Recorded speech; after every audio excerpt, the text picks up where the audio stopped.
BBC news আন্তর্জাতিক সংবাদে আপনাকে স্বাগতম। শুরুতেই সংবাদ শিরোনাম, এরপর বিস্তারিত। ইরানে নতুন করে ইসরায়েলের হামলা। ইরানের ১৭ জাহাজ ধ্বংসের দাবি যুক্তরাষ্ট্রের। লেবানন থেকে ছোড়া রকেট নিয়ে যা জানাল ইসরায়েলি সেনাবাহিনী। সৌদি আরবে সিআইএ স্টেশনে ইরানের ড্রোন হামলা।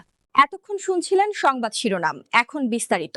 আপনি যদি মুসলিমদের পাশে থাকতে চান তাহলে ভিডিওতে লাইক করে চ্যানেলটি অবশ্যই সাবস্ক্রাইব করে দিবেন এবং কমেন্টে জানিয়ে দিবেন আপনার মূল্যবান মতামত। এখন বিস্তারিত। ইরানে নতুন করে ইসরায়েলের হামলা। ইরানে নতুন করে হামলার কথা জানিয়েছে ইসরায়েল। এর আগে মঙ্গলবার ইরানের প্রেসিডেন্ট ভবন সহ শীর্ষ নেতৃত্বের বসবাসের স্থানগুলো লক্ষ্য করে হামলার তথ্য জানিয়েছিল ইহুদিবাদী দেশটি। এর আগে মার্কিন প্রেসিডেন্ট ডোনাল্ড ট্রাম্প বলেছেন ইরানের সব কিছু উপড়ে ফেলা হয়েছে। যুক্তরাষ্ট্র জানিয়েছে শনিবার অভিযান শুরুর পর তারা ইরানের ২,০০০-এর বেশি লক্ষ্যবস্তুতে আঘাত করেছে। অন্যদিকে পাল্টা হামলায় ইরান মধ্যপ্রাচ্যের বিভিন্ন দেশে থাকা মার্কিন ঘাঁটি ও ইসরায়েল লক্ষ্য করে ক্ষেপণাস্ত্র ছুড়েছে। এসব হামলায় ৬ জন মার্কিন সৈন্য নিহত হওয়ার তথ্য জানা গেছে।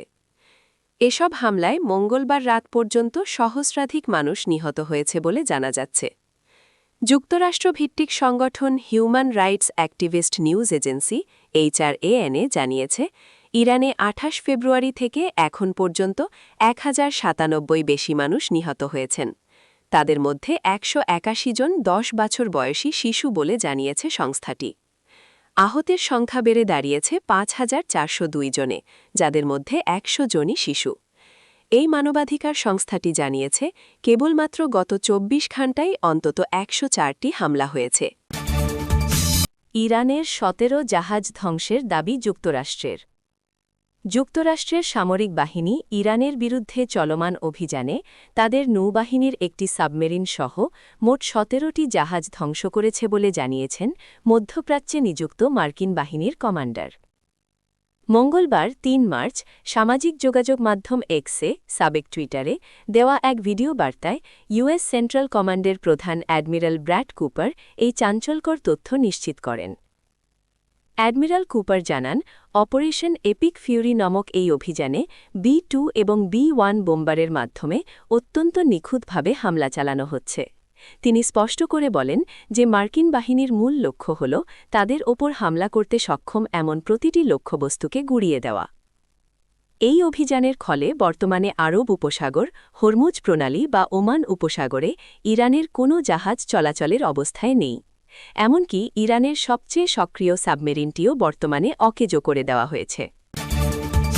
লেবানন থেকে ছোড়া রকেট নিয়ে যা জানাল ইসরায়েলি সেনাবাহিনী। লেবানন থেকে ছোড়া রকেট প্রতিহত করার দাবি করেছে ইসরায়েল। ইসরায়েলি সামরিক বাহিনী সম্প্রতি জানায় গত ১ ঘণ্টায় লেবাননের ভূখণ্ড থেকে বেশ কিছু ক্ষেপণাস্ত্র বা প্রজেক্টাইল চিহ্নিত করা হয়েছে। সেনাবাহিনী জানিয়েছে তারা আকাশ প্রতিরক্ষা ব্যবস্থার মাধ্যমে লেবানন থেকে আসা অধিকাংশ ক্ষেপণাস্ত্রই সফলভাবে প্রতিহত করতে সক্ষম হয়েছে। তবে একটি ক্ষেপণাস্ত্র খোলা জায়গায় পড়েছে বলে নিশ্চিত করা হয়েছে। উল্লেখযোগ্য বিষয় হল ইরান থেকে ইসরায়েলি ভূখণ্ড লক্ষ্য করে ক্ষেপণাস্ত্র হামলার খবরের ঠিক কয়েক মিনিটের মাথায় লেবাননের পক্ষ থেকে এই হামলা চালানো হয়। সৌদি আরবে সিআইএ স্টেশনে ইরানের ড্রোন হামলা। সৌদি আরবের রিয়াদে অবস্থিত মার্কিন দূতাবাসের সিআইএ স্টেশনে ড্রোন হামলা চালানো হয়েছে। সোমবারের ২ মার্চ এই হামলায় ইরানি ড্রোন ব্যবহার করা হয়েছে বলে মঙ্গলবার ৩ মার্চ রয়টার্সকে নিশ্চিত করেছে সংশ্লিষ্ট একটি সূত্র। তবে ওই সূত্রটি আরও জানিয়েছে সিআইএ স্টেশনটি হামলার মূল লক্ষ্য ছিল কিনা সে বিষয়ে এখনও নিশ্চিত কোনো তথ্য পাওয়া যায়নি। এ বিষয়ে মার্কিন গোয়েন্দা সংস্থা সিআইএ কোনো মন্তব্য করতে রাজি হয়নি।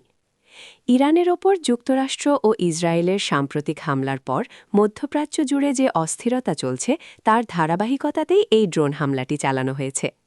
সৌদি আরবের প্রতিরক্ষা মন্ত্রণালয় জানিয়েছে রিয়াদে অবস্থিত মার্কিন দূতাবাস প্রাঙ্গণে ২টি ড্রোন আঘাত হানে। এর ফলে সেখানে সীমিত পরিসরে অগ্নিকাণ্ডের সৃষ্টি হয় এবং স্থাপনার কিছু বস্তুগত ক্ষতি হয়। হামলার পর সৌদি আরবে নিযুক্ত মার্কিন মিশন এক জরুরি নিরাপত্তা সতর্কবার্তা জারি করেছে।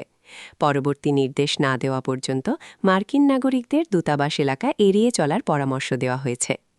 একই সঙ্গে ধারান এলাকায় সম্ভাব্য ক্ষেপণাস্ত্র এবং ড্রোন হামলার আসন্ন হুমকির বিষয়েও সতর্ক করেছে মার্কিন মিশন। নাগরিকদের নিরাপত্তার স্বার্থে বর্তমানে মার্কিন কনসুলেটে না যাওয়ার জন্য কঠোর নির্দেশনা দেওয়া হয়েছে। অঞ্চলটিতে চলমান উত্তেজনার মধ্যে এই হামলাটি মার্কিন কূটনৈতিক ও গোয়েন্দা স্থাপনাগুলোর নিরাপত্তা নিয়ে নতুন করে উদ্বেগ সৃষ্টি করেছে।